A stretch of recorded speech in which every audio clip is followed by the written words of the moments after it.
People only know Ajegule for three things, yeah, that become a musician, footballer, or a criminal. Mm. Yeah, because it was tough back then, but not now. Now it's much better. Criminal get caught, they put tie on your neck and burn you straight away. That was crazy. Burn human being to ashes. Every blessed day you see the burn in one junction, burn another person. People see the way I treat my mother today. People think maybe I'm just exaggerated, because it gave me everything. Everything. My mother was selling, I don't know if you know what it's called, ice water then. The one they Yes, tie on the yes, nylon and all that. That's what she was selling then with minerals and all that. So whatever little gain she has, it will give me to So go follow your dream. for my dream and all that. So it was tough. One of the five best players in our team could not travel because they don't have the transport. I remember that day I told my mom we're going to travel. The next day she said she didn't have money. I was crying throughout the night, banging the door. Wow. Speaking of, academy and football in Nigeria, I had the opportunity of, attending Remo Stars, a few of their games. I went to their facility. It was awesome. I realized that if a lot of people are like you, who want to give back to the game that has given them so much, it takes little. Yeah. Because they have the resources. Build this nice stadium, build nice facilities, give them opportunities because there are boys on the streets who actually need these things. Would you like to maybe have your own football team in the future? Yeah, this is what I'm trying to achieve, you understand. I have an academy now and all that. And like I said, I want to start a project which I'm going to build the stadium, like mini stadium, build hostel, build the facilities and all that. Or how did you handle controversy? Because, footballers, women know they let footballers rest too. Yeah. I mean, how have you been able to juggle being in the public eye, being a footballer who has to be disciplined? Yeah. You can't control what people say about you. Right.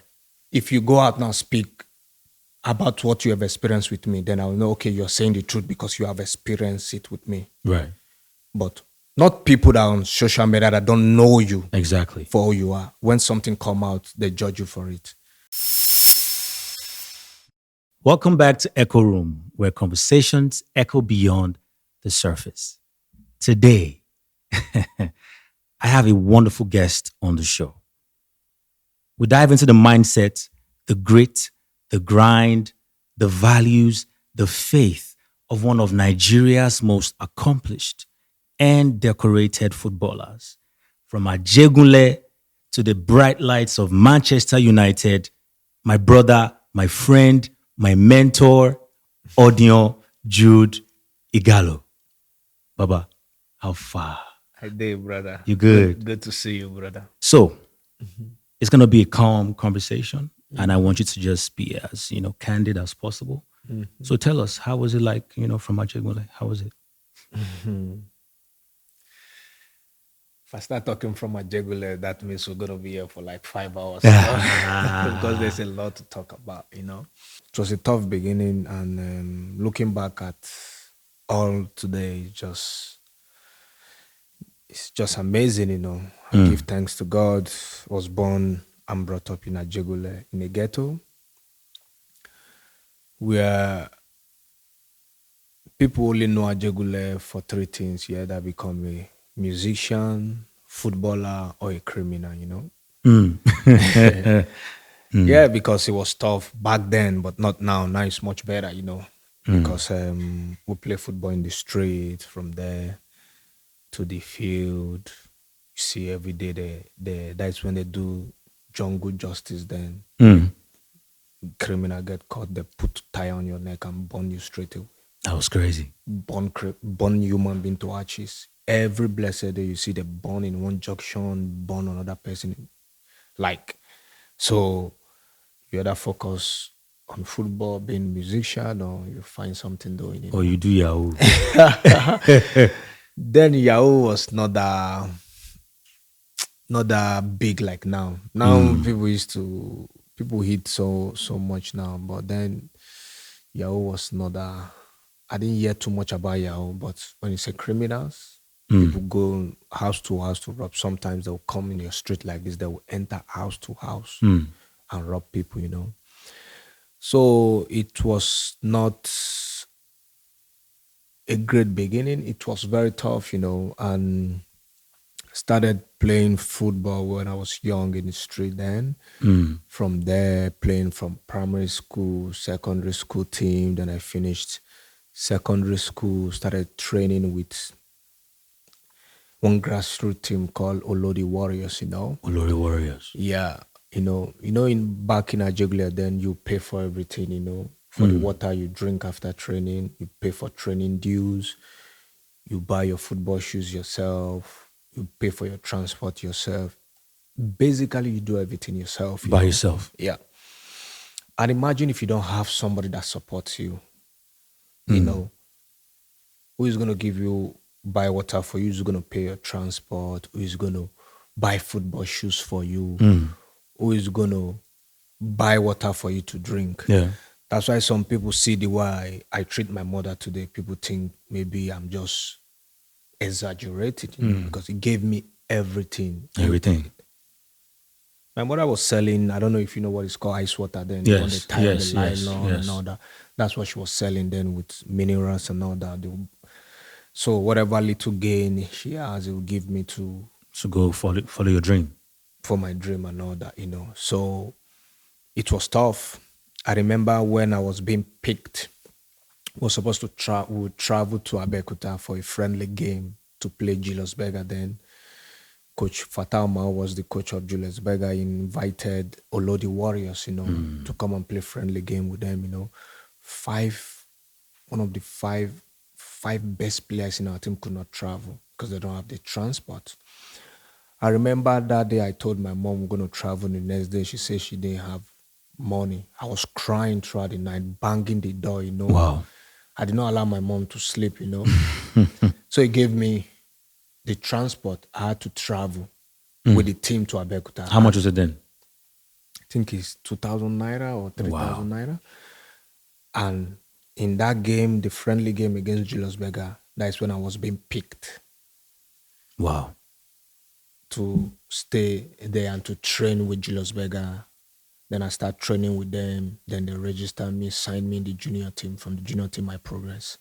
And those players did not have opportunity to go because they didn't have people who can sponsor. They didn't have the means to, And they are the best players in the team, So from there, that's when my career started. I played for Julius Berger.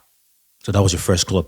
Yes, I was very young. I was the youngest in that team, back in 2005. Was it football age or your age? I don't know what talk about football age, You can tell me. No, I was very young. No.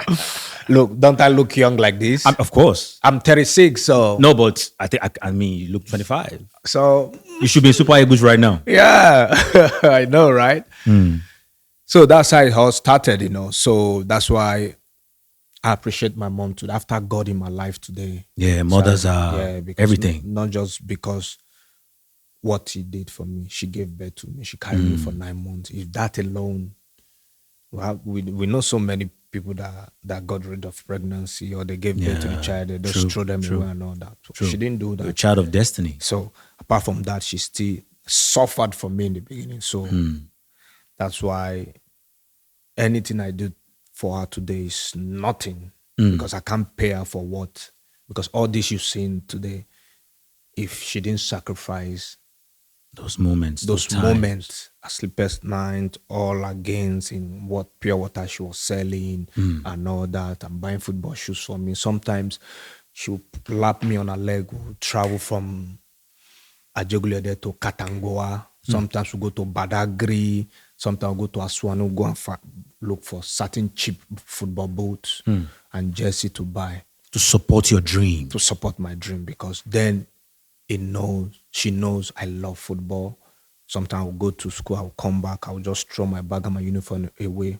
I'll go play football. I won't even wash, because we have tons to wash plate at home. I won't wash plate. Then I would come back home. My dad would spank me. I remember my late sister that then would discipline me because I didn't do my homework, And but she would tell them to leave me and all that. He supported my dream with everything. So I appreciate her, and I'm using this medium again to say I appreciate her so much because it gave me the life I have today. After God, is my mother. I mean, I came to your mom's birthday, and I saw the crowd. Everyone was here, not for you, but for your mom. Yeah. That's testament to how much love you've shown to your mother, which has then transcended to other people, giving her that same love. Celebrities were everywhere. I was there just watching like, man, this is lovely, But now let's talk about faith. Because hearing you say all these things, it's very evident that you do not play with your faith. Yeah.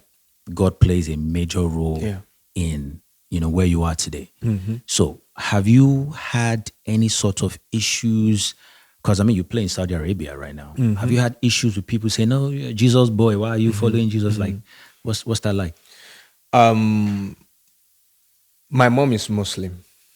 Okay. She was born from a Muslim family. My dad was a Christian before he died, So when I was peace. Very, very little, like 5 to 8, 7 years to 10 years, I was going to mosques with my mom because I don't know anything about religion then, You just the wing out. Yeah, I would just cry. Me and my twin sister would cry and follow her to the mosque. We just stay there making noise and playing in the mosques and all that, So when I started growing up and all that, my late sister, my dad, started going to church with my sisters and my siblings then, or born a Catholic church in Ajegule, St. Charles Catholic Church. That's when I did my baptism, first Holy Communion and all that, So I'm a Christian. I'm not a perfect human being, but I know there is God up there that blessed me with everything I have today. Everything.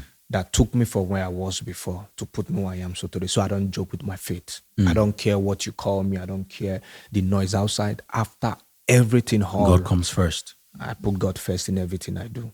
Splendid. I might do wrong now to you or another in any way, but when I go inside, I still pray to my God. And say, Baba, forgive me. Yeah, because He is the one who knows me. He is the one who can judge me.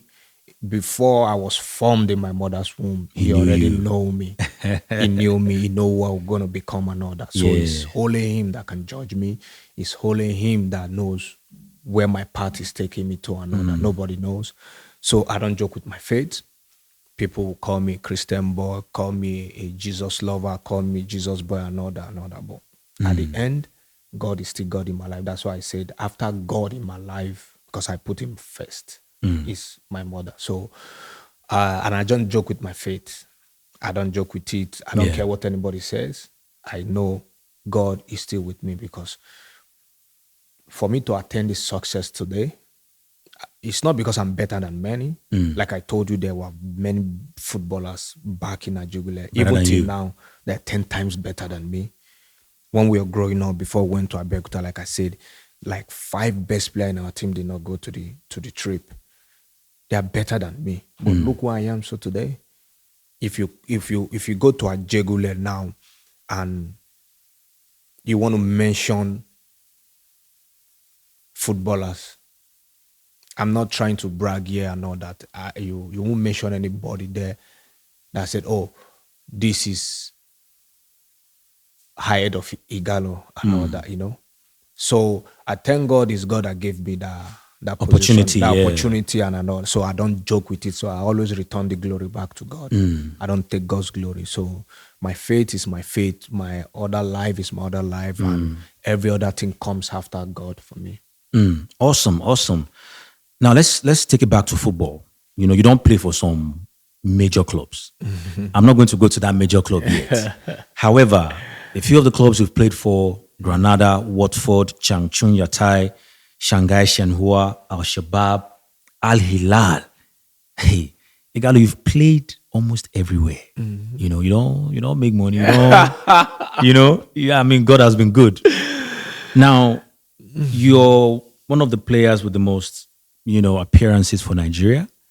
You were, the highest goal scorer at the Nations Cup. How was that like for you? that feeling of, being the leading scorer of a tournament like the Nations Cup. How did you feel?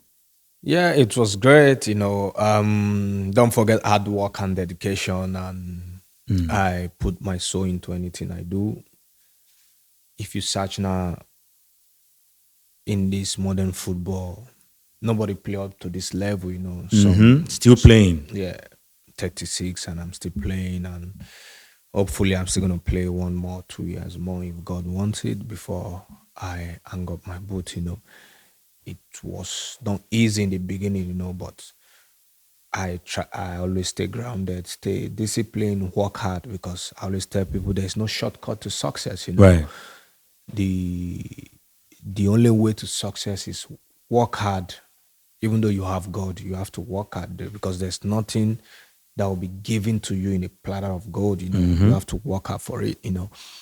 So I've worked hard all my life. Till today, I'm still working hard. People see me training and all that. They say, "Oh, Baba, you don't do now. You still training at this your age." And I wait till you fast. I will tell you, no be person be Cristiano Ronaldo. Where see they go? Where see they go? He's 40. You know? He's approaching 41. And Look at Thiago Silva. So I try to stay grounded and stay disciplined. And I was happy when I won the AFCON as goal scorer in 2019. It's a great feat. Is what people want to achieve. And I thank God I did it for Nigeria, and I'm grateful for God. It was not easy. It was not an easy tournament. We came third, and I won the ISO scorer. So I was grateful to God, and I'm still grateful to God for that tournament till today. Let's talk football still. We're going back to your legacy on the pitch. I mean, you've done it all. You just mentioned being the top scorer at a competition like the Nations Cup. We take it back to your club football. Your first club in Europe was Granada? No, I started in Lenoslo in Norway. Lenoslo in Norway. In Norway. So take us to that. How did that materialize? Because a lot of people say, before you enter Europe, you guys put some kind of money for some people's pockets before you enter Europe. No. So how was that like? Every now and then some scouts come to Nigeria to watch players. I was playing in Julius Berger then. So there's an agent called Marcelo Hausman. Came to Nigeria, he watched me play, he was happy and all that. So he connected with my agent that I'm working with now. I started with him. Our agent. Ataneke. Yeah. I started with him since 2006. I've known him. Wow, that long? Yeah. He took me out from here to Norway. We are still working together till today because I value loyalty, Everything. So I know many footballers, they change agent because they want one agent to take them to Real Madrid, take them to this and all that. Me, I value loyalty. I don't care how big you are, how small you are. If you are loyal to me, I'll be loyal to you till the end. That's the kind of human I am. I'm still working with that agent today. You know him, and people still surprised why you still working with this agent, because he's like a friend, a brother to me. He's loyal to me and I'm loyal to him. So we are transparent. So there's not cheating. He will tell me his opinion. I'll give him my opinion and we'll come to a common ground. We agree on a deal. We'll sign it. We say, this deal is not good for you. So it is. I'll give you an example. So when I travel out of Nigeria back in 2007 for a trials in Linoslo, I passed the trials, but then Chinedu Obasio Buke was playing in Linoslo, and they want to sell him. And they say after he's been sold to Hoffenheim, they're going to bring me back to take his position, Right. Then they now sold him to Hoffenheim. Then I now signed my contract with them 31st of August 2007. I signed a 3.5 years deal with Linoslo, or 3 years deal. In Norway. In Norway. But I only played 10 months because I did so well that Udinese came for me, Some other team came, then like 6-7 teams, Then we were in the airport, me and Atta, trying to fly to Italy to go sign for Udinese. Locomotive Moscow called. They want to give me times 3 of the money Udinese are offering me and all that. They say they're going to send a private jet to pick me from Oslo there to come direct to Moscow. No need to go to Italy and all that. So my agent and Ataneke, we sat down in the airport. He said, look what's going on now. I just got a call from Locomotive. They want you, and this is what they are offering. It's a big money, and this and that. Tell me everything and all that. And we'll sit down. I say, okay, you are the agent. So what do you think? What do you think? Me as an Ajegule boy, I want money. I know the where I'm money from. now. Before I traveled out, my late sister told me, don't come back here. You see this, how many room we are staying? As you are going, they prayed, and my mom and my dad, they pray, say, please, you have to get a contract so that we can come out from this place. I don't care how you're going to do it. Just make it happen. Make it happen. When I remember all that, I was looking at the money Locomotive was offering. How much were they offering? You can tell us. It's a safe space. You can tell I me. don't like to talk about money, man. I don't like to talk about money, but it was a good money. Like times 3 of what I'm going to get in Udinese, you understand? So my agent told me, he said, if you sign from Locomotive, you're going to make money, but your career will not go as planned, because if you sign with Udinese, you're going to start from there. Gradually, you will go from one step. The eyes of the world will be on you. Will be on you. Yeah. But Locomotive, you are going to play for money. They're going to pay you good money, but after then, you don't know What club next? what next, you understand? So he tried to say his own opinion, and I thought about it, and I said, okay, we're going to Italy. Then I signed in Udinese, 5 years contract.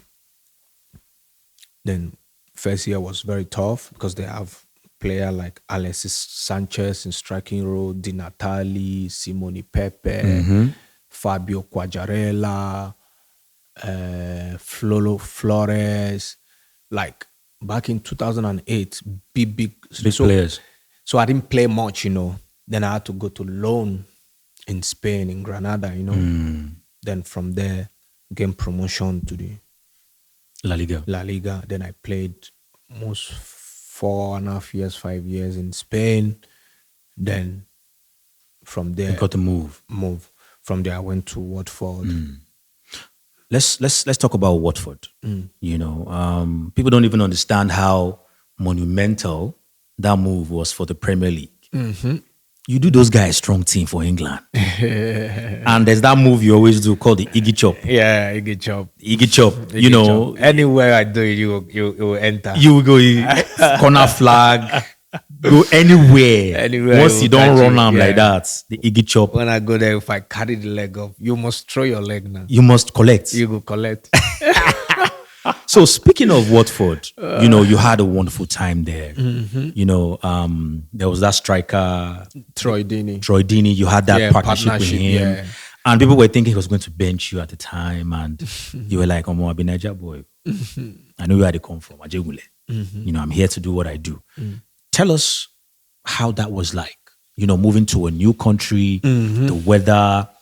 I don't know how Watford is, but I've heard it's not really that pleasant to live. What was that like? Yeah, moving from Nigeria to Oslo, like you're moving from 30 degrees to minus 23. Norway, Scandinavia countries are very cold. Very cold. Norway, when I was playing in Norway, we have minus 22, minus 23, 10-meter snows and all that, Wow. I remember some players came and all that. That guy was a top scorer in Nigerian league, When he came, he could not play. He told Atta that I'm going back after 2 days. After 2 days. Yeah, because after training, he came inside the dressing room. His toes inside the boot was like this. Cannot move it. I know it's Nausa guy. Me, I go back home now. Wallah, I can't play. Send. After 2 days, he says he's going back to Nigeria. He was a top scorer in Nigeria back then. After 2 days, he says he's going back. He can't. Wow. It was very cold. What happened to gloves? Glove cannot hold that kind of cold. You wear glove, you wear pullover and all that. We're training outside with 10-meter snows with minus 22, 23 degrees. But you will know where they come from. Where you hear your sister voice for background. I just boy.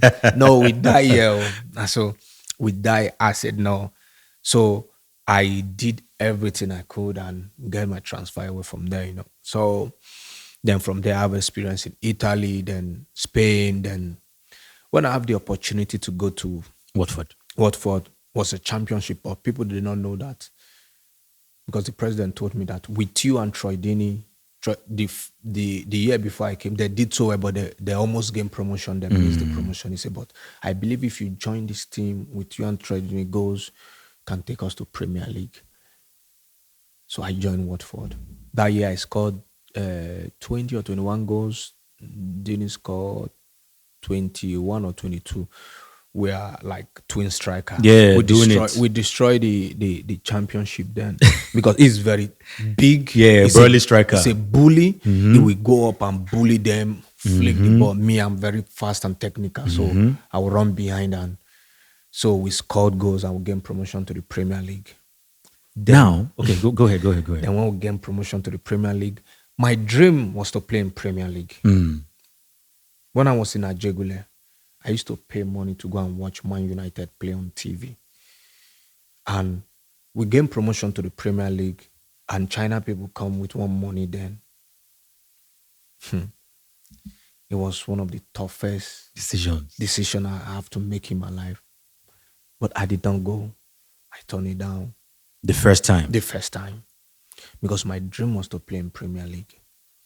I turned it down. People call you a fool. One of my teammates, Alan Neom, then he said, when you come inside the dressing room, everyone is like, I should be slapping your ears.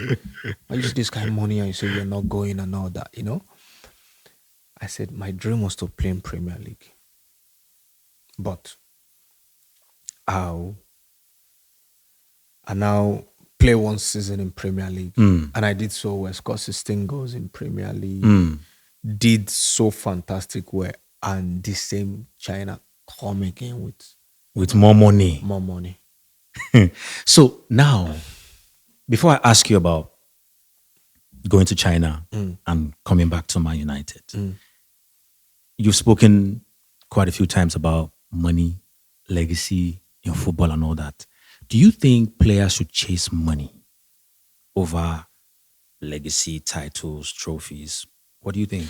It depends on what you have achieved and the position you are, your age. So it depends on many things. You understand?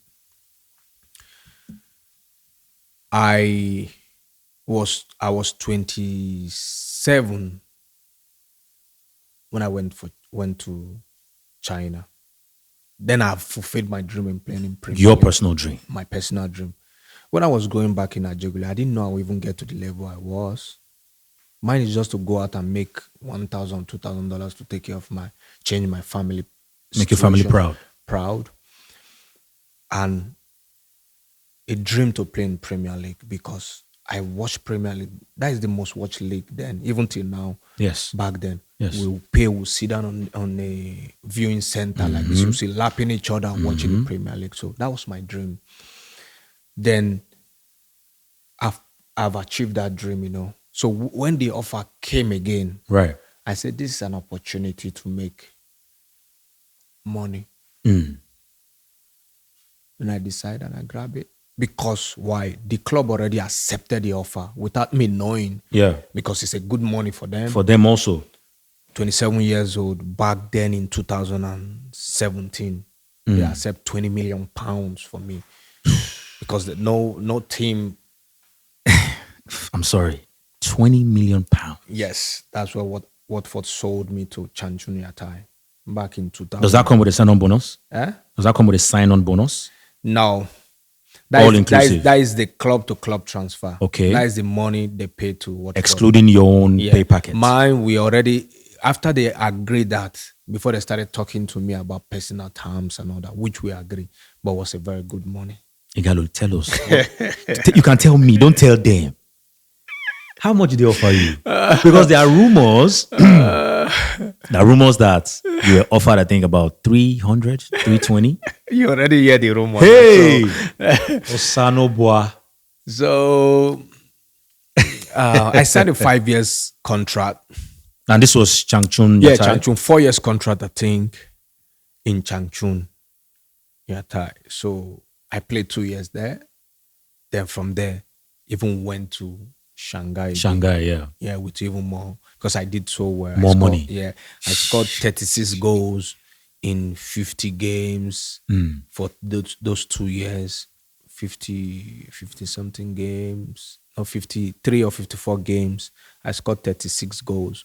Then I have to went to Shanghai for 1 year. Then I played 1 year there. Then before on loan to Manchester United. And this period you're speaking of was the period when Chinese football, came with the influx of money. Money, just kind of the like way what Saudi is doing right now. What Saudi is doing now.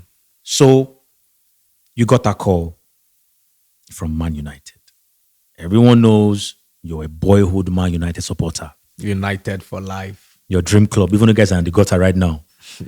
I don't care. It does not change the fact that it's Red Devil for life, yeah? It's the best club in the world. All right, so that move came about, and apparently, allegedly, it was supposed to be a situation where they cut down your wages, and you agreed to it. You mentioned money over career at a certain age. Yeah. Now, the reverse was now the case when Man U came, with the offer. Yeah. Going there, what is one of your most memorable moments going to Man United? Because, getting that call, ODION IGHALO, come to Man United. How did you feel? I remember we were in training camp then with Shanghai, and my agent called me and said, Man United got strikers problem because they were injured. Martial was injured, Rashford was injured, I think Cavani? No, Cavani was not there then. Okay. So they need a striker on loan and I can fill up their position till when they are back. So they had like 4 strikers on shortlist. My name was the last. Wow. So they told my agent that if they work on those strikers, if it's not possible, then they will come back to me. But as God is doing. And the last became the first, because when awesome. I told you God is always God, then that's why I don't take God for granted. I don't joke with God because He has always been there for me. Yes. So I started praying against those options that it will not work. As in, you enter war room. It will not work. I don't care which player is ahead of me. I'm not praying for injury for them, but they will not agree. So shall go to see me for a dream every night. Till when my agent come back that all those clubs are looking for big money and all that. So they want to go for me. And when he tell me that, like if you see gross pimples from my body, so he was telling me, where's my director? Is they going to speak to and all that? I call our translator like 2 a.m. in the night. 1 a.m. in the night. Go to my director's room and knock, translate. Man United want me on loan. Anything you want to do now, you have to do it to make it work. They started talking about loan fee and other fee. And my agent come back to me that the loan fee is this. They agree, but they say my wage I'm taking in China is too much. If they pay me that kind of money, this with tax and other. I say, how much they won't pay? He says, I say, I don't care. My agent look at me and say, are you okay? You left Watford because you have this offer and all that. Then you want to go to Manchester. I say, I don't care I don't care about the pay cut. I want to play for Manchester. It's my dream club. I support that team when I was young. I'm paying the viewing center to go watch Man United play. It's not all dreams that come to pass. This is a dream club. Many people have dreams, but it didn't come to pass. But this is mine. Personal. It's about to come to pass. You're telling me a wage. Money is going to stop it. That's why I say there's a certain position you are in life and you have to weigh the options. Yeah. Go for money, go for playing time, go for this and all that. There's always time to think about all. That's why I say there's sometimes you have to go for money. There's sometimes you have to go for playing time. There's sometimes you have to go for your career. Then I was going to fulfill my dream. If it is for me to wear Manchester United jersey for one day and say, this is ex-Man United player. I don't care what wages you want to give me. Forget about the money. Let the deal done. And my agent said, really? He spoke to them and all that. I still did not believe my eyes. Till I got the fax, a contract and all that. And I saw the letter headed Manchester United. one big headache knock my head. Boom, boom, boom, boom. I'm dreaming. I pinch myself. I was shaking. I was going to the toilet like, the running stomach come. Anxiety won't wound you. Ooh, I was having running stomach, man. Wow. So they were negotiating this, negotiating that, negotiating till 6 a.m. in the morning. I did not sleep till they get everything done and all that and all that. I signed the contract. I faxed it and all that to them. I still not believe. Till I landed in Manchester United Airport and I see Sky Sport and all that and all that. Then you knew it was real. And I know it was real. Awesome, Odion.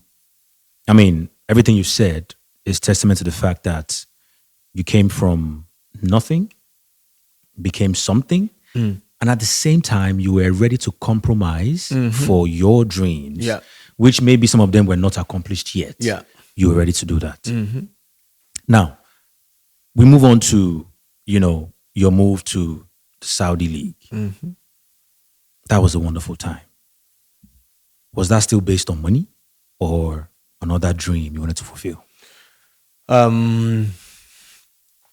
After I played in Manchester United, my contract ended. 1 year there. And I had some offers in England, In England still? Yeah. Which clubs? I had, I think, offer from West Ham, Crystal Palace and all that, So why didn't you stay? Staying there and playing against Manchester United is like... Even me and Troy Deeney had one problem when we played against Manchester United, when I was playing for Watford, because all of them know that I'm a Manchester United fan. So when I want to play Manchester United, the anxiety, I don't sleep in the night. So this game, I wanted to score so bad that I have open goal like this, and I'm supposed to just lay it for Deeney. I blast the ball. David De Gea touched the ball like this, and it went out. So, are you saying it was on purpose? Because I wanted to score. But the anxiety. The anxiety. So I shoot the ball, keeper save it. I was supposed to just square play for Dean like this. Oh, Dean was so furious in the game shot. And later, Juan Mata scored one free kick. We lost 1-0. Troy Deeney was so angry about the game. He didn't travel with us back to what. Has he forgiven you today? He was angry because he was saying he doesn't want to fight with me because if we be in the same bus to the airport, I know that we're going to fight because he was so angry. I know. But later on, the coach said to us, I just apologized that they know I'm a Man United fan. That's why you lost it. No, I didn't purposely lose the ball. I want to score so that I will have it in record. I scored against my team then. Yeah. But after playing for Manchester United, my perspective now changed. I don't want to play against them and all that. And I have offers from everywhere. So then Saudi came. And there's another money. Then Saudi was just picking up to spend money in football. Before Ronaldo. Yeah. Because you guys were the ones that were there. I came in a year before Ronaldo came, So then the thing was just going, just picking and putting money and all that. So then the next year, they decided to put massive money. That's why Ronaldo came again, Then I've played three clubs in Saudi now, 4.5 years in Saudi Arabia now. So I'm happy. I would say I'm grateful to God for everything I've achieved so far. And I don't take it for granted. And I appreciate everybody that worked with me through all. Gratitude is a must. If you guys are out there, footballers, understand that money is awesome. Money is wonderful. But sometimes you guys use your head. Yeah. Do you understand? Now, I want to talk about a few things you're already, into. Everyone knows about your humanitarian side. Everyone knows about your academy. Let's talk about your academy first before I move to your foundation. What's that been like? Because one of the major issues we have in Nigerian academy football is the age issue. Players are coming in with fake ages and then they end up spending 6 months, 1 year in Europe. What's that been like running your academy? Yeah, it's not been easy. I've had the academy since 2016, 17, putting a lot of money, getting boys. Like, I'm just doing it like a charity, you understand? To Because give back. yeah, while I was growing up, if I have the opportunity those guys have, maybe I will even be more, even greater, because then I will be thinking where my next meal will come from, where my football shoes will come from, what I'm gonna drink, jersey I'm gonna use to train, transport and all that. I've I I've rented a place for them for since 2017, which they have their camp there, they have cooks there, they feed them. There's jerseys, there's food, the bus for them to take them to the training. Just 5 minutes from the training ground. I bought a land there in a like 20 something plot, which I used doing my my stadium and all that. Hopefully, by God's grace, very soon I want to construct Over there. the stadium and permanent base for them. They train there. They don't think about any other thing than to focus on football. Not like we were going to think about buying jerseys and all that. So, and since then, I've not said I've sold one player outside. I said, okay, I make this money and all that. No, it was just like a charity stuff, you understand? Picking boys from the street and making them believe that they can make it, not going into criminality or Yeah, doing something yeah, that is yeah. not beneficial to the society. So that's what I'm trying to do. But it's going up, and I try to manage the age and l- picking more younger boys and all that, so that we can groom them and take them outside of Nigeria. Yeah.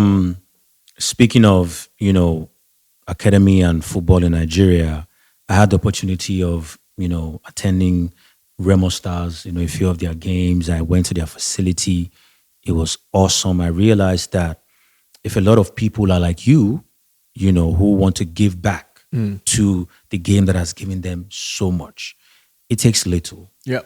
because they have the resources. Build this nice stadium, build nice facilities, give them opportunities, because there are boys on the streets who actually need these things. Would you like to maybe have your own football team in the future? Yeah, this is what I'm trying to achieve. You understand? I have an academy now and all that. And like I said, I want to start a project which I'm going to build the stadium, like mini stadium, build hostel, build the facilities and all that. That people are going to be coming there, Yeah. training and sleeping there, have classes there to learn and all that. Have a football team. Like this, my academy now, they are playing like the Ekpe League. They play like a league. They play some tournament. They travel to play some tournament in Ogun State, in different parts of Nigeria. So I'm working towards that, but it's not easy, doing many things at the same time and all that. But I still try my best to manage all. If you would like to be a part of the Echo Room and you'd like to be a sponsor partner, please send us an email at what you see at the bottom of the screen. Now, I take it back to you. You have an orphanage, the Igalo Foundation. Yes? What's that been like?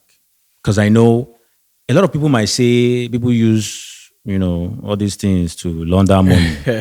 Have you had any issues, with people coming to you and say, no, stop it, don't do it? What's that been like? Now I built my orphanage since 2016. Okay. I started it and all that. So it's for purely giving. If I told you since that time till now, I don't see anybody that have donated up to 2 or 3 million naira. I've been running it with my own money. Personal funds. My personal funds, you understand? And I have like 12 to 13 workers there. I don't have volunteers. Every day people send emails to be volunteers and all that. Why I don't want volunteers there? Because I want to be able to talk to you when you do something wrong. If I have volunteers there, when you do something wrong, I won't be able to speak to you because I'm not paying you. Right. So you can do whatever. But my workers there, every month we have meetings. I have to know what's going on with the kids and all that because my name is involved. I've built my name and my legacy to this level. I don't want anything to tarnish it, you understand? Say one kid is having one issues and all that. There's nobody that can come out to say they have passed money through my orphanage, and everything I do with the orphanage account is Transparent. transparent. If you see every money that comes there is from my own personal account from abroad. I send money and put in the orphanage there to be using to take care of the kids.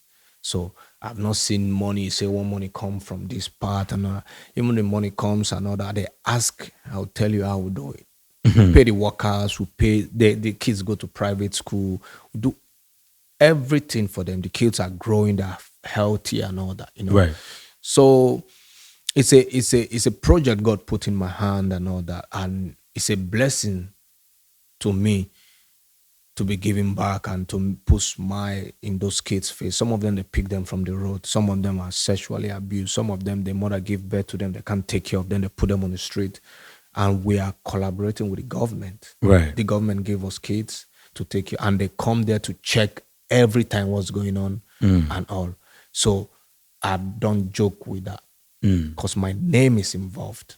So everybody that is working there, I always tell them, before the government is going to come for you, I'm going to come for you first. We're not going to spoil your legacy. Yes, because my name is involved. So Right.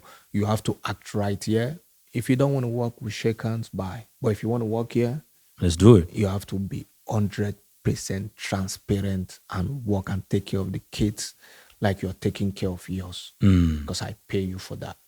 So if not, I'm going to come for you first before any other person comes for Right, you. right. Because I mean, this is your hard-earned money. Yeah. And the plan is Yeah. to give back. Back, yeah. Okay. I love that you said that because this touches on legacy. So let's talk about your legacy off the pitch. What is Igalo looking to do outside of football, after football? Are you looking to invest? Would you like to be a coach, a scout, ambassador? I mean, because you're tied to Man U. So Man U, if you call you tomorrow now, say, come and be an ambassador. Be an analyst. Only God knows, but I want to work more in football, but not football coach. Okay. Because imagine, I've been playing for 20 years now, Right. traveling, training and all that. Imagine finish football and become a coach. I'm still doing the same thing again, back to back. It's quite stressful. It's stressful. No time for your own personal stuff, no time to travel, no time to do it.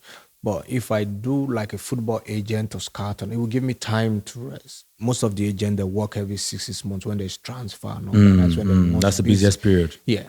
So you have time to do one or two things, but becoming a coach, it's not easy. So I'm not looking forward to that. And I have an academy, try to work more on the structure, be there, more present there, more and all that. Then take players out, invite more scouts to see them, take players out to some clubs for trials and all that, That's what I'm planning to do. That makes a lot of sense. It makes a lot of sense because I think even Mikel Obi mentioned it, that he's not looking to coaching really because it's a lot of work, Coaches are so stressed, with having to manage the players, the staff, the club president, the director, a lot. Yeah. Now, speaking, back to, where you are right now in Saudi Arabia, that's our Weather FC. What has Saudi Arabia in general taught you as a professional and a businessman? He thought living in Saudi Arabia now makes me even more grounded. Interesting. Makes me believe that I can live anywhere in this world because Saudi Arabia is a very religious country. I'm sure your mom loves that. Yes. I took my mom there before even I was playing in Saudi Arabia. He has gone to Mecca before. But when I was there again, I still brought her to go to Mecca and all that. So she always loved it and all that, Because not every player can play in Saudi Arabia. True.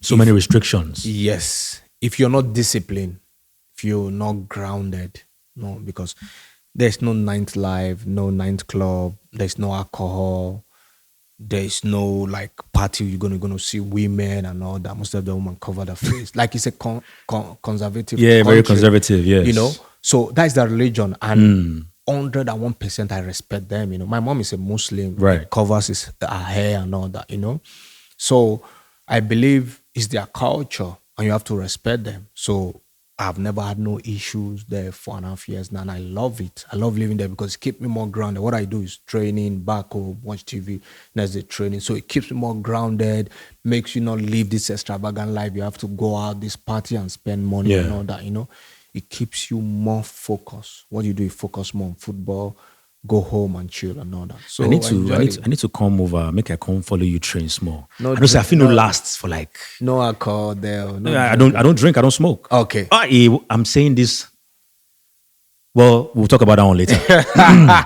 But I've also made a lot of changes in my life. Yeah. I stopped smoking. I Yeah. don't drink because I'm a father, I'm a Yeah. husband, and I really want to position myself differently. Getting older now, I love the conversation. Like I said, you're a mentor to me, and I love the fact that you are very, very grounded. You're very humble. You're very spiritual. You're a family man. Let's talk about your family. What's the story behind that? I'm a very, very, very family oriented man, no, because without family, we are nobody. I get down for my neck.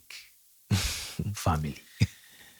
I grew up with my siblings, and my mom was all there before. Till now, I have my kids. I've been divorced since separated 2019 and finalized divorce 2021, 2022. Wasn't that a little messy? Yeah, it's always messy, you understand, because it's when two people love each other and love is going on, where then there's a thin line between love and hate, you understand. Facts. When the marriage ended, of course, one party will be very bitter. Facts. If both of them are not bitter and all that, then the love will turn to hate. It's normal, So, and if when marriage break or relationship break, you don't blame one person for it. It's both, because They're both human. we're Both have human, flaws. Both have flaws, So I don't put blame on anyone. But the most important thing are my kids. They're happy, and I do everything for them. I live for them. Everything, like I say, everything from A to Z, I do for them. So, and they're happy. That is the most important thing. So, family for me is Everything. everything. Speaking of the little brouhaha that went on, with your family, how do you handle controversy? Or how did you handle controversy?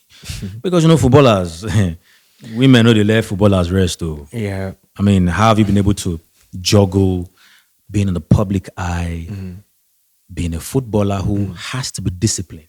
Yeah. You can't control what people say about you. Right. We are here now. You have been friends with me. You've seen me live my life. Yes. You've come to my party and you've seen me. You know the kind of person Yes. I am. So if you go out now speak about what you have experienced with me, then I'll know, okay, you're saying the truth because you have experienced it with me. Right. But not people that are on social media that don't know you Exactly. for who you are. When something come out, they judge you for it. Before, when I was very young, I used to go crazy about what they say about me on Just to social get to media. you. I won't sleep. I'll be feeling bad. But now, I even feel, if you write anything about, I don't care. Let's I feel go. more happy because those around me knows me. Like you are in my house today, you know me. You are here today because you know I'm not a bad person. You know me and you know me to the core. You know how grounded I am, 90 to 95% of things said about me are lies. But I'm not going to come out and defend myself. And debunk. I'm not going to debunk nothing. You can say whatever you want to say about me. I don't care. But those that knows me know who I am. Right. And at the end, the truth will always prevail.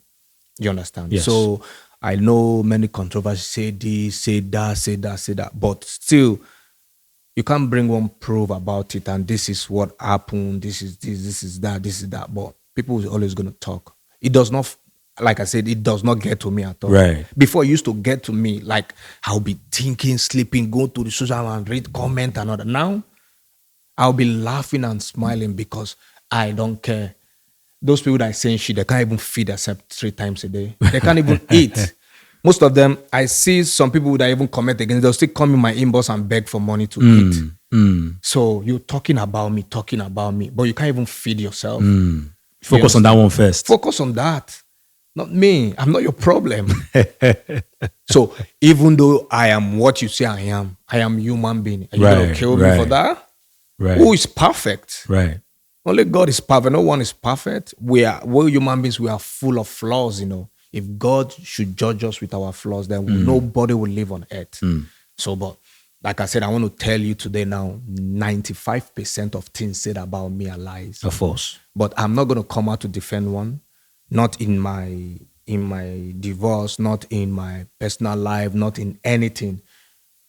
I'm not the one that's going to come out and say this. And I don't talk. You've never heard me say one word. I don't fight on social media. You never say, I fought with this person. I say one thing. And now mine is to go have fun, post my nice picture, post my football pictures, Post my your mom. my fun part and all that. Yeah, yeah. And keep it going. Yeah. But anywhere Wala is, I'll pass the back door, not me. So whatever you say about me is your own problem, not me. I don't have problem with you. You've heard Igalo. You say life is for the living. Yeah, so If you never chop, no worry about it matter.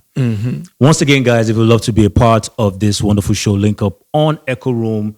You want to be a partner, you want to be a sponsor, make sure you send us an email at the details at the bottom of the screen. Igalo, I always love discussing with you because you they give me ginger. You they to hustle more. Let's talk about the Super Eagles before we round up and I ask you a few more questions. We are at the brisk or the cusp of not qualifying for the World Cup. What do you think about our chances of not making it to the World Cup or making it to the World Cup, as the case may be? It's very, very slim, man. It's very, very slim. It's a tough one, you understand?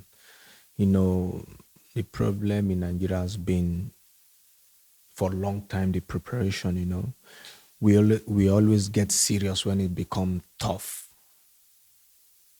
It should not be like that. We should get serious from the onset, from the get-go. You have to get serious. Not when it becomes tough, we start calculating point. This one draw against this one against Use calculator. this. Yeah, we calculator. That's not Nigeria. Nigeria is known for a big tournament like this. You have to qualify and all that. Like 2018 World Cup, we qualified with 2 games at hand. For the 2018 World Cup I went to. I think that's the last World Cup we have been in. Miss out in Qatar and we're almost missing out in this. I just pray because we have some players there that deserve to be in the World Cup. I mean, we have people like a Victor solid team. Osimhen deserve to be in the World Cup. He's win African Footballer of the Year. He's been doing well for his club. He deserves to be in the World Cup. Lookman. Yeah. Indeed. Chukwueze. They deserve. It will be. All these guys deserve it. They deserve to be in the World Cup because they are doing well in their respective clubs and all that, So I just hope and pray they qualify for this World Cup because I want to go to America to watch the World Cup next year. I want to go to America too because the Nations Cup without Nigeria in it, for me, it's not complete. You just mentioned a few players that deserve to be in that competition. They deserve. Nigeria, to me, has one of the best teams in Africa. And by the time we add a few more players, hopefully they can add maybe Tosin Adarabioyo of Chelsea to the team. We are formidable on our day. Now, I want to ask you something a bit controversial. Victor Osimhen is having issues right now. Everyone is saying, why didn't you go to China? Why didn't you go to Saudi? Go to Chelsea, take a pay cut? What is your take on what is happening around Victor Osimhen's move right now in this transfer window? Okay. As all of us are here in this room, we have our opinions. Right. But sometimes it does not matter. Your opinion might not matter. My own might not matter. Maybe his own will matter. So I want to say my own opinion. Even though you crucify me for it. The floor is yours. I don't care. You understand? Victor Osimhen won the highest goal scorer in Napoli. Won the league. For the first time in almost how many years? How many years? He has won the league now again in Galatasaray. And he won the highest goal scorer. He has won African Footballer of the Year.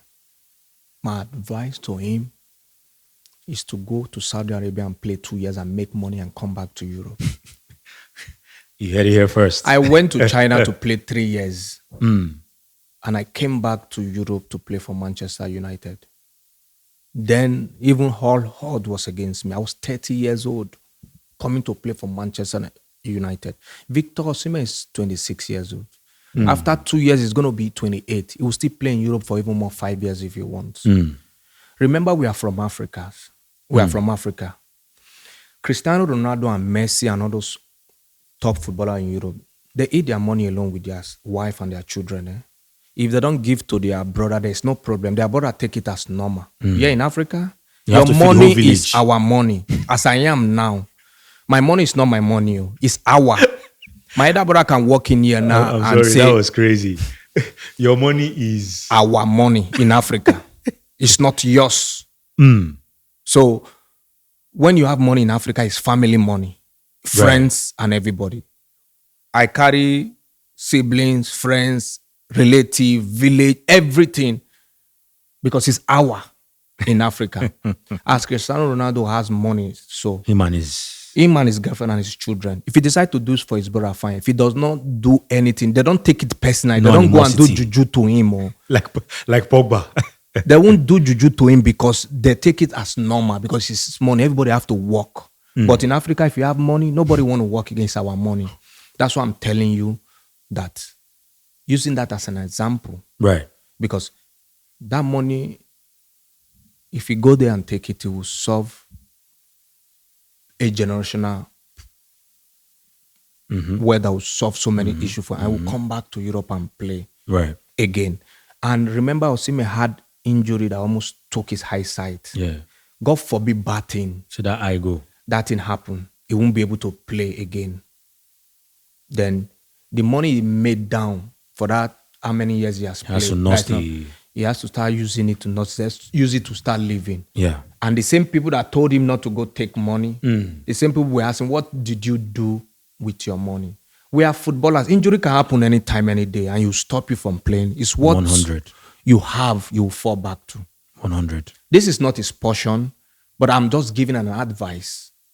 You understand? I'm saying my own opinion. This is my opinion. Right. This is not your opinion. This is not anybody's opinion. My opinion. This is ODION IGHALO's opinion. So you might crucify me for it. I don't care. We all have our opinions. It does not mean my opinion matters. He's the one going to take the decision. Right. He's a grown-up guy. He has worked hard. I mean, he turned down an offer from Al Hilal. So that's a lot of crazy money, 1.2 billion a day, I believe, or a week. So because that is what he want to do. But I'm just giving my own opinion and what I think about it. You understand? That if I was in his shoe, I'll go play for 1 or 2 years there and I'll come back to still play in Europe. Because he's going to score a lot of goals. Teams in Europe are still going to want him. And, not to cut you off, the Saudi League right now is showing that they can hang with the best. Al Hilal just took Man City away from the Club World Cup. Right. You see the team they're putting there? Right. Great team. Osimhen is going to score goal there and all that. But like I said, it's his own decision. Whatever decision he takes, it's a win-win for him. Because he has done well. Going to Chelsea, going to Juventus, and it's still a big step away from Galatasaray. Right. Galatasaray is a big club and all that. But he would like to play in the Premier League or play in a big team in Italy and all that. He did so when Galatasaray, the fans love him there and all that. Hopefully, he will stay there. If he does not stay there, then he will move again. You understand? So I'm just giving my own opinion, and it does not matter what people think, but I just feel he knows what is best for him. Well, shout out to Victor Osimhen. Whatever decision you decide to make, I mean, at the end of the day, we support you, we trust you, and we believe in you. I want to ask you one more thing. I don't want to put you on the spot. A bit controversial. A while back, there was a situation that happened with a friend of yours in Dubai. Or was it Saudi Arabia? That was on the blogs. Oh. Like a female friend. What was that about? Was it? It's clout now. It's clout. Yeah. You know, sometimes that's why you don't get comfortable in helping people or bringing people too close. So now Almajiri, have you? Now Almajiri case, have you? Yeah, I was in Nigeria then for my mom's birthday and all that, and it was coming to Saudi Arabia. He has not been there before, so I tried to help my driver to help and all that. So going back there, now post using my car and all that. So I confronted, why did you do that? In a Rolls Royce, Abi. No, in the van, the bus and all that. And my name was Just on a the boss. Yeah, was on the seat and all that. So I got angry.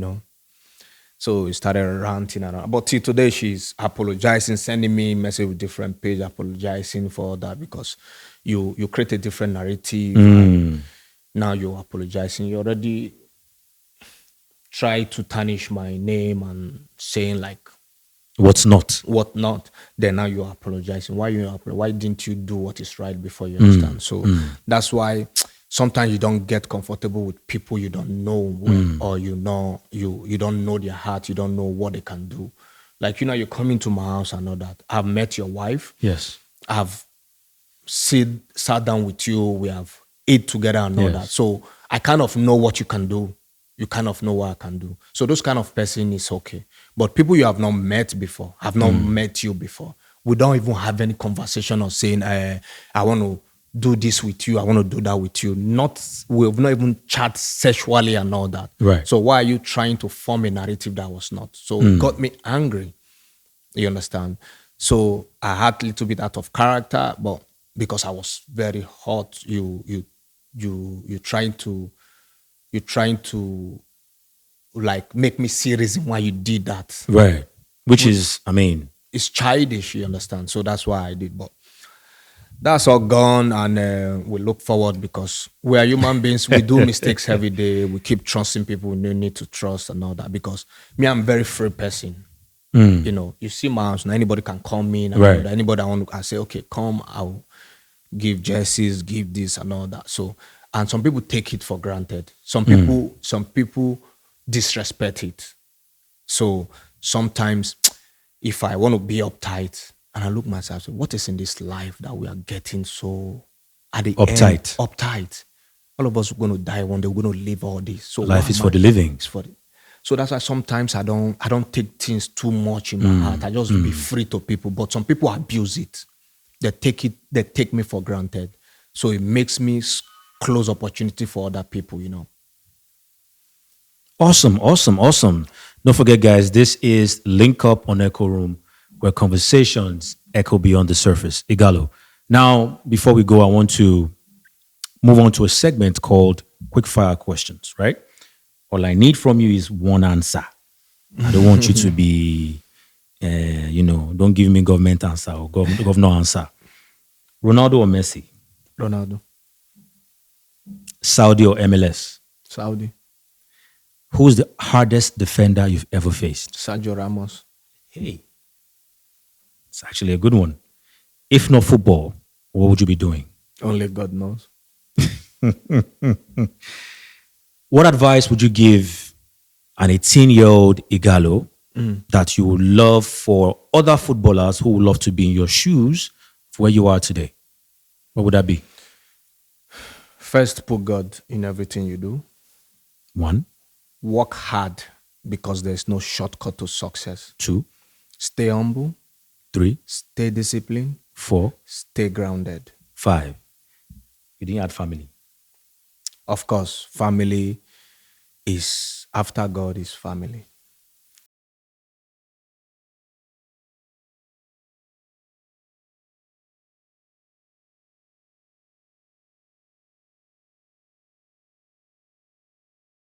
Now, if you're inspired, hit the subscribe button, follow us, comment, share, because on Echooroom, we're here to give you nothing but the best.